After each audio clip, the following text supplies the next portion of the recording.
네, 오늘 마켓 에이커 시장에서 가장 중요한 장면은요. 트럼프 미국 대통령이 발언하는 모습을 꼽아봤습니다. 트럼프 미국 대통령이 관세 유예에 대해서 7월 8일 날 끝을 내겠다라는 이야기를 하면서 그럼 7월 8일 이후에 다시금 글로벌 무역 불확실성이 커지는 게 아니냐라는 궁금증을 갖고 계십니다. 그렇다면 이러한 상황 속에서 우리가 어떻게 전략을 세워야 되는지 이야기 나눠보겠습니다. 우선 트럼프 미국 대통령의 발언을 좀 정리를 해봤는데요. 7월 8일 미국 상호 관세에 대한 유예를 종료하겠다라고 발표를 하면서 유예 연장에 대해서 필요 없다고 본다. 전 세계에 관세 서한을 보낼 것이다라고 이야기를 했습니다. 일방적으로 통보를 하겠다라는 건데요. 협상은 안 할 거고 서한을 보내고 끝내겠다. 특히나 자동차, 철강과 같은 불공정 무역을 바로잡겠다라는 강경한 발언을 또 내놓기도 했습니다. 특히나 이 무역에 대한 관세 범위를 10%에서 50%까지 굉장히 넓게 잡은 건데요. 일부 국가는 기본 10%를 지금 부과하겠지만 무역 불균형이 큰 국가, 그러니까 미국 입장에서는 적자의 규모가 큰 나라를 중심으로는 최대 50%까지 관세를 부과하겠다라고 일방적인 부과를 시사했습니다. 다음 장을 통해서 이야기 나눠보겠습니다. 특히나 트럼프의 발언을 보면요. 일부 국가들에 대한 거론을 했는데 여기서 우리나라와 일본이 직접적으로 거론이 됐습니다.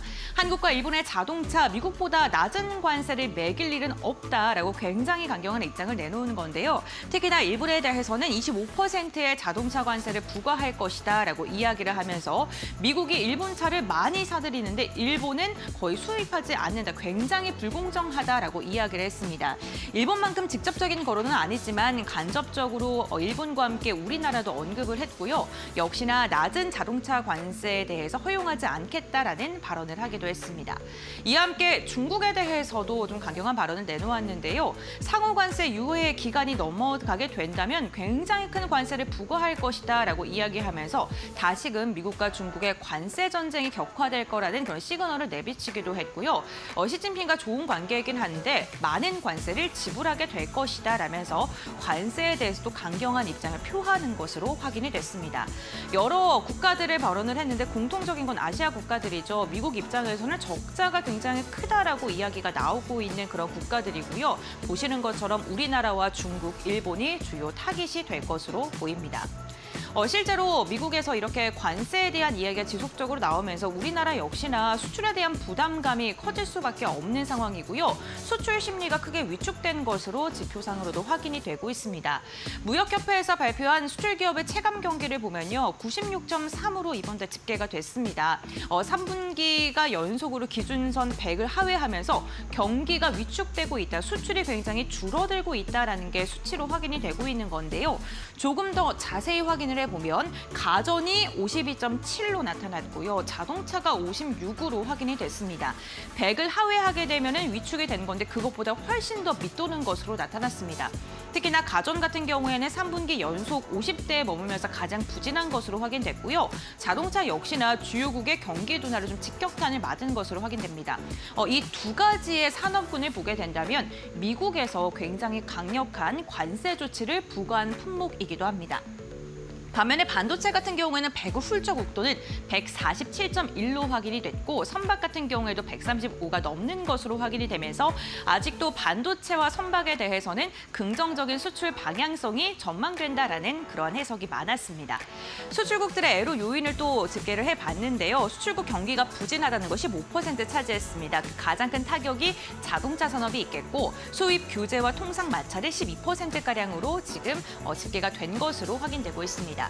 특히나 중국이 철강 파생 상품에 가전을 추가하면서 가전에 계속해서 부진한 모습이 나타나고 있고요. 한국 전체 수출이 14% 이상을 미국에 의존하고 있기 때문에 미국의 관세가 좀 격화될수록 우리나라의 수출도 당연히 위축될 수밖에 없는 상황입니다. 다만 이 관세 이슈가 7월 8일부터 다시금 확장 국면에 접어들 수 있다는 점은 체크를 해보셔야 될 것 같습니다. 다음 장 한번 보겠습니다. 그렇다면요, 정말로 우리나라의 자동차가 위험할까요? 사실 센티멘탈 수준에서는 흔들림을 가져갈 수 있습니다. 하지만 너무 위험하다고 우려하는 것은 과도하다라는 증권가의 분석이 있어서 하나 들고 왔습니다. 우리나라 자동차 업계에 직접적인 타격 가능성이 낮다는 게 신한투자증권의 그 해석이었는데요. 근거를 쭉 살펴보니까요. 우선 현대차와 기아가 미국의 공장 가동률이 정말 높다는 것을 이야기를 했습니다. 특히나 우리나라에서 수출하는 것도 수출하는 거지만 현지 미국에서의 생산량이 굉장히 높기 때문에 직접적인 관세 영향이 제한적일 수밖에 없다라고 이야기를 했고요. 인플레이션 감축법 일부를 충족하고 있기 때문에 전기차를 보더라도 경쟁력을 여전히 유지하고 있다는 상황, 그리고 아시아태평양 경제 프레임워크를 통해서 공급망 리스크에도 선제적으로 대응할 수 있다라는 그러한 코멘트도 달기도 했습니다. 또한 글로벌 판매 호조가 지속되고 있고요. 여기에 반도체 배터리와 같은 수입 부품의 다변화를 지속적으로 노력하고 있다는 것 또한 자동차 관련 기업들에 대한 타격이 그렇게 크지 않고 오히려 중장기적으로 봤을 때 미국 공장에 대한 확대가 더욱더 수혜로 다가올 수 있을 것이다라는 기대감을 내비치기도 했습니다. 다만 이렇게 기업의 가치가 크게 훼손되지 않더라도 투자 심리가 크게 위축되게 된다면 주가는 흔들릴 수 있다는 거, 앞으로 더 가지는 못한다는 점은 참고해 보시면 좋을 것 같습니다.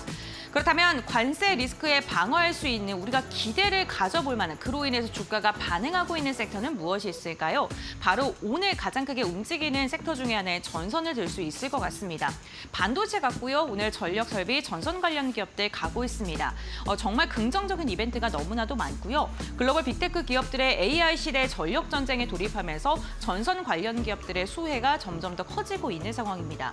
최근에 들려오는 소식으로는 메타가 데이터 센터 구축에 40조가량을 조달하겠다라고 이야기했고요. 마이크로소프트, 아마존과 같은 글로벌 빅테크 관련 기업들이 조단위 투자를 연이어 발표하고 있다는 것 또한 전선에 대한 수요가 증가할 수밖에 없다라는 그러한 뒷받침이 돼주고 있습니다. 국외뿐만 아니라 국내에서도 긍정적인 이슈들이 있죠. 우선 한국판 IRA, 전력망을 고도화하고 재생에너지를 계속적으로 투자하게 되는데 고속도로를 확충하게 됐을 때 전선 관련된 기업들 필요할 수밖에 없는 상황이고요. 여기에 AI 반도체 클러스터를 조성하는 데 국내 전력 설비를 확대할 수밖에 없는 보전압, 변압 관련된 기업들의 수혜가 기대될 수밖에 없는 상황이 국내외적으로 이어지고 있습니다.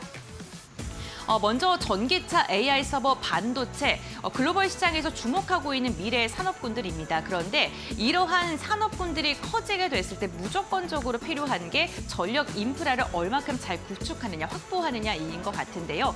그렇기 때문에 오늘 반도체에서 파생이 되면서 전력 설비 관련 기업 그 기대감에 신고가를 돌파하는 종목들도 나오고 있는 상황입니다. 트럼프 관세에 대한 리스크로 인해서 다음 달 7월 들어서 다시금 글로벌 무역 불확실성이 커질 수는 있습니다. 그러한 가운데서도 시장에서는 반도체, AI, 전력 설비에 대해서는 꾸준하게 긍정적인 코멘트를 내놓고 있다는 점 생각해 보시면서 흔들리는 시장 가운데서도 현명한 투자 전략 세워보시길 바라겠습니다.